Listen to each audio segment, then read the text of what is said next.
Halo, selamat pagi anak-anak. Selamat pagi, Bu. Bagaimana kabar kalian hari ini? Baik, Bu. Baik, untuk pertemuan kali ini kita akan belajar tentang teks hasil observasi ya. Ya, Bu. Tadi Ibu juga sudah kirim di WA bahan ajarnya maupun LKPD-nya. Nah, Ya, Bu. sebelum kita memulai pelajaran, ada baiknya kita berdoa terlebih dahulu supaya pembelajaran kita pada hari ini berjalan dengan lancar. Ya, Bu. Ibu minta kesediaan satu orang untuk pimpin kita dalam doa. Ya, Bu. Ya. Baik, Ketua Bu. kelas mungkin. Saya akan memimpin kita dalam doa, Bu. Iya, silakan Ita. Iya, Bu. Sebelum kita memulai pembelajaran pada hari ini, mari kita berdoa menurut agama dan keyakinan masing-masing. Berdoa mulai. Berdoa selesai. Terima kasih Ita sudah membawa kita dalam doa. Jadi Ya, baik Bu. anak-anak, pada hari ini kita akan mempelajari tentang teks laporan hasil observasi. Mungkin ada yang tahu apa itu observasi? Saya, Bu. Ya. Menurut saya, observasi itu adalah pengamatan, Bu. Ya, betul. Ada yang lain? Ya, saya, Bu. Ya, menurut saya, observasi itu adalah sebuah pengamatan terhadap suatu objek. Ya, betul sekali. Elsie Ita, bahwa observasi itu adalah sebuah pengamatan. Ya mungkin pada kegiatan belajar mengajar sebelumnya, kalian pasti pernah diberi tugas untuk mengamati sesuatu, baik itu benda ataupun seseorang. Nah, agar kita lebih paham, anak-anak lebih mengerti bagaimana membuat sebuah teks laporan hasil observasi, kita akan membahas satu persatu tentang apa yang dimaksud dengan teks laporan hasil observasi. Ibu juga sudah bagikan di WA. Sekarang ini Ibu akan membuka lewat share. Nah, kalian bisa melihat di sini. Ya.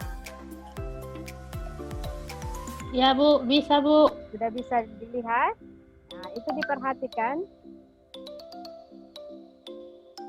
Ini Ibu susunnya karena dalam Sudah, Bu. poin, jadi hanya inti-intinya saja. Nah, adapun tujuan pembelajaran kita pada hari ini itu yang pertama kita menyimpulkan ciri umum teks laporan observasi pada teks yang akan kita baca atau yang kita dengar.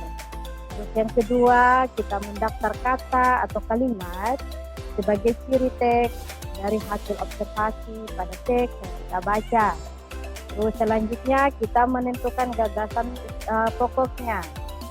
Setelah itu kita menentukan informasi rinci teks laporan tersebut, dan yang terakhir kita menjawab atau kalian menjawab pertanyaan tentang isi teks laporan hasil observasi. Itulah tujuan pembelajaran kita hari ini. Nah, ini adalah pengertian tentang teks laporan hasil observasi. Nah, tadi kan kita sudah mengetahui, kalian sudah tahu apa itu observasi ya. Jadi dari observasi itu, dari pengamatan itu, maka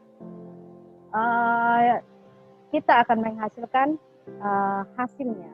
Jadi teks hasil observasi ini adalah teks yang berisi penjabaran umum atau melaporkan sesuatu yang berupa hasil dari pengamatan tadi. Nah, dalam teks laporan hasil observasi ini ada ciri-ciri yang harus kita perhatikan.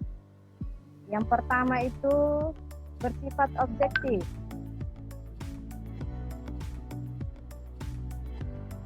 Ini Pak Ruti mau bergabung tapi baru selesai dari gereja. Kita lanjut ya. Pertama, bersifat objektif. Kenapa dikatakan bersifat objektif? Itu maksudnya teks laporan tersebut itu harus faktual dan benar. Yang kedua, objek yang akan kita bicarakan atau yang akan kalian bahas itu ialah objek tunggal. Jadi misalnya kalau kita membahas tentang rumput, ya itu rumput, atau kucing, atau tentang seseorang, itu yang bersifat tunggal. Terus yang ciri yang ketiga itu ditulis secara lengkap dan sempurna. Untuk ciri yang keempat dituliskan berdasarkan fakta. Seperti yang pada objektif harus benar-benar nyata, tidak dikarang. Jadi objek yang kita harus amati itu harus benar-benar nyata. 5. Informasi teksnya merupakan hasil penelitian terkini. Hasil penelitian yang memang saat ini sedang terjadi dan yang sudah terbukti kebenarannya. Dan ciri yang ke-6 itu tidak mengandung prasangka atau dugaan. Jadi orang tidak betul tidak ini, apakah hasil observasinya itu tidak boleh menunjukkan bahwa orang itu bertanya-tanya atau apakah benar atau tidak, apakah betul terjadi atau tidak, seperti itu. Dan yang ke-7 itu saling berkaitan. Jadi dari awal sampai akhirnya itu harus berkaitan. Sampai di sini sudah bisa dipahami sebelum kita masuk pada strukturnya? Ya, paham Ibu. Nah, baik, Ibu akan melanjutkan. Dalam laporan observasi ini juga terdapat pula struktur laporan hasil observasi, yaitu definisi umum, definisi bagian, definisi manfaat, dan penutup. Nah, definisi umum ini merupakan pembukaan yang berisi pengertian tentang suatu hal yang akan kita bahas. Pada definisi bagiannya ini merupakan bagian yang berisi ide pokok dari setiap paragraf. Jadi ide-ide apa saja itu yang sudah kita kembangkan, itulah yang termasuk dalam definisi bagian. Nah, pada definisi manfaatnya ini merupakan bagian sesuatu yang menjelaskan manfaatnya. Manfaat dari objek tadi yang kita amati itu apa? Kira-kira ada tidak dia punya manfaat. Nah, pada struktur yang terakhir itu adalah penutup. Jadi penutup ini merupakan bagian rincian akhir dari tugas. Jadi kita menyimpulkan semua atau kita meringkas. Lewat LKPD yang Ibu sudah kirim lewat WA itu, di sana kalian akan mendiskusikan beberapa pertanyaan yang berkaitan dengan teks laporan observasi yang Ibu juga sudah cantumkan pada LKPD. Untuk itu Ibu berikan kalian waktu 15 menit dari sekarang. Nanti Ibu akan tetap memantau diskusi kalian lewat WA ya. Jikalau ada Ibu yang ingin ditanyakan, kalau ada soal yang memang kalian tidak mengerti, nanti kalian silahkan bertanya lewat WA ataupun secara langsung lewat Zoom meeting ini. Ya, sudah Ibu. paham? Paham Ibu. Ya. Silahkan kalian mengerjakan LKPD-nya, Ibu akan memberikan waktu kalian 15 menit. Silahkan dikerjakan. Iya, terima kasih Bu.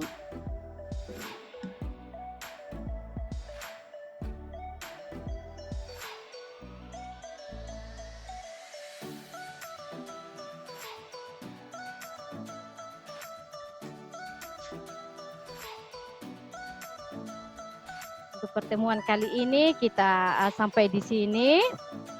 Pesan Ibu tetap belajar, jangan pernah menyerah, jangan pernah merasa sedih dengan pertemuan-pertemuan kita yang seperti ini. Tetap semangat, jangan pantang menyerah. Tetap jaga Ya, Bu. kesehatan dengan selalu memperhatikan protokol kesehatan ya. Iya, Bu. Ya, Ibu. Nah, sehingga pada Terima pertemuan kasih, Bu. berikutnya nanti kita masih bisa bertemu dalam keadaan sehat untuk kita melanjutkan pembelajaran kita yang berikutnya. Mungkin Iya, sampai Bu. di sini saja pertemuan kita hari ini. Namun sebelum kita tutup, satu orang, Ibu minta tolong lagi satu orang untuk membawa kita dalam doa. Ya, saya memimpin kita dalam doa untuk mengakhiri pertemuan kita hari ini. Terima kasih. Mari kita berdoa menurut ajaran dan kepercayaan agama kita masing-masing. Dan izinkan saya memimpin doa ini sesuai dengan ajaran agama saya, yaitu Kristen Protestan. Berdoa mulai. Berdoa selesai. Ya baik, terima kasih Elsie, terima kasih buat Iya, anak-anak sama-sama, Ibu. semua. Terima kasih, Bu. Dan tetap jaga kesehatan ya, tetap belajar, jangan pantang menyerah. Baik, Bu. Ya, Ibu. yang lainnya kalau memang sudah mau, karena pembelajaran kita sudah selesai, silahkan keluar dari web meetingnya. Kalau memang ada yang ingin keluar, Ibu persilahkan. Sampai Ya, Ya, terima kasih, terima Bu. kasih, Selamat Bu. pagi, Bu. Selamat pagi Ya. anak-anak. Selamat pagi, Bu.